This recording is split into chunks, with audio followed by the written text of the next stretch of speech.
is the very last tool that I'm going to show you before we move on to your cake project. I think after you learn how to use a combination of the shape builder and the pencil and all of the various circles and ovals and rounded rectangles, you will be able to look at your sketch differently and actually create the image that you want. Okay, so we're going to take this fish, make it smaller, put it in an aquarium, and add in some sand and seagrass. To do that, we're going to first go to our selection tool, which is the black arrow at the top. You're going to need to shrink this down because it's too big for us to put a circle around it. So you're going to click and drag at a diagonal, release, click on the white boxes in the corner, make your fish smaller, place it in the center. To move it, you're clicking on one of the lines of the drawing. Okay? All right.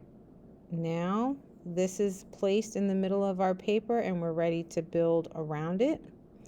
To add the aquarium, we're going to go to the ellipse tool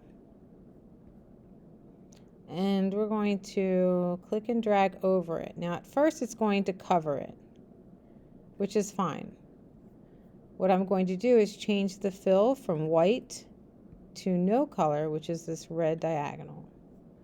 Now we can see the fish. If you'd like to adjust it, you can click on the black arrow and make it bigger or wider, whatever you like. Okay, now we need to add the top rim and flatten the bottom because we can't have it round on the table because it would just roll off, okay? So here's what you'll do. You'll go to the rectangle tool, click and drag at the top. Make a rectangle. You probably know where I'm going with this. This is going to be a rounded rectangle. So I'm going to click the blue dot and pull in. Now I have a rounded rectangle. I can move it by touching the blue dot or by touching the line. I can go to the black arrow and touch the line, the outside edge, okay? So that's about where I'd like it. Now I'm going to add a shape at the bottom. I'm going to add a rectangle this time, and it can be any size, but what you want to pay attention to is where it overlaps the circle because that's where we're going to eliminate. We're going to remove this bottom shape and the bowl will be flat here. So go back to your black arrow, click and drag over everything, go to your shape builder, and I'd like you to combine the top two shapes together. So you're drawing a line to merge those shapes. And we want to remove this shape here. So you're going to look at your keyboard. Underneath the Shift button is FN, Control, Option, and Command. I want you to press Option and notice how the shape goes from plus, like if you look at your screen, the triangle, the black triangle for selection, goes from a little plus next to it to a minus. That minus means you can remove a shape. So I want to remove this shape, so I draw a line from here, and I want to remove this, so I draw a line through that. Okay, now we have our aquarium, or our fishbowl actually. Okay. Now, we're ready to use the pencil tool. The pencil tool is hidden underneath the brush. So typically when you look at this area, you see the paintbrush.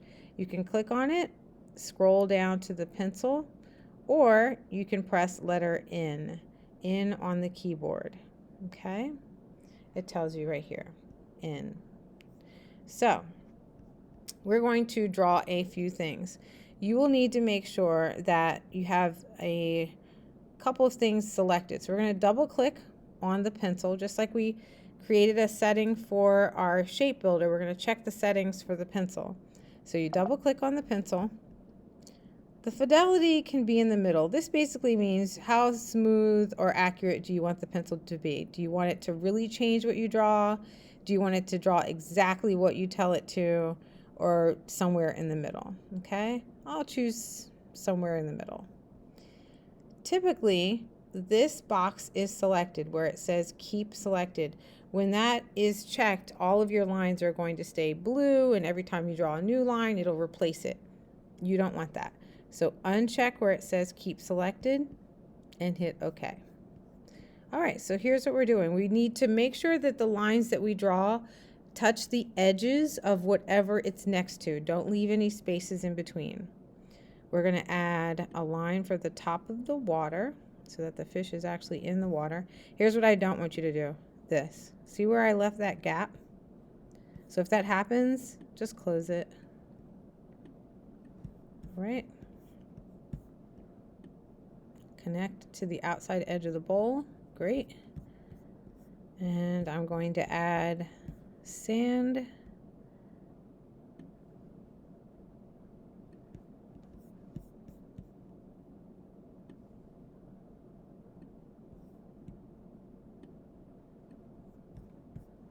And I'll add a little bit of seagrass. To do that, you will want to make sure this shape is closed. Notice how there's a star next to the pencil. That star changes to a circle when a shape is closed. So I'll draw one over here. I'll make a taller one. So up, down, and I'm going to go back to the beginning, and now it's turning to a circle. It tells me the shape is closed. All right, I'll add one more back here. That circle will not appear if you're connecting to another shape. It only happens if it's its own new complete shape. All right, so this is good. And now let's see, what else do I want to do? Don't want to do one. This is good enough. 3. If you want to add another one, you can. I'll add another one for the people that want that. All right, so here we have our grass, we have some water and some sand, but obviously we have some overlapping and we don't want to keep that. So we need to use our shape builder. Anytime you're drawing with the pencil, you will need to use the shape builder. So you can't just like draw and have it color correctly. You will need to draw your shapes, combine it with a circle, whatever if you choose, but you will always need to do this step. So go to the black arrow, click and drag over everything, go to your shape builder, and just kind of click around. If you want this water to be a shape, great, click on it. Tells the computer, yes, I want to work on that water. I want this, yes, I want this to connect to here. So I draw a line, okay. I want this to be connected, so I draw a line here and draw a line here. You get the idea. You guys remember from us doing the other things. Connect here, click on that. Okay, so it looks like as I scroll around, I should be able to add color pretty easily. Going to my black arrow, I'm now going to click on each shape and see if I can add color to it. That's the water. So I'm going to pick a light blue color. Now that color matches the bubbles, so I'll pick a darker blue. Or I can go to my paint palette and pick right here from the selection. I think I like that best. All right, go back to my black arrow and I'm going to click on my next shapes. So basically you're going to continue to do this until you have all of your shapes filled in. And when you're done, you can submit a PDF of this aquarium assignment to Schoology. It won't count for second marking period. This will be one of our grades for third marking period. After you're done with this aquarium, you may start to work on your cake. All right, let's fill this last color. Ta-da! All right, there's my aquarium. Here are your tools at the top. You're going to save it, go to File, Save As. This time I'm going to have you save to your computer because this is pretty much done. Save on your computer. You can call it whatever you want. Aquarium. Desktop. Remember, we're changing Adobe Illustrator to Adobe PDF. Hit save, save PDF. Go to Safari, go to Google, type in Downingtown Schoology, and then you will sign in, look for the assignment, and upload it from the desktop. Okay. I look forward to seeing your cakes, and I look forward to seeing your fish in the aquarium. Good job, everybody.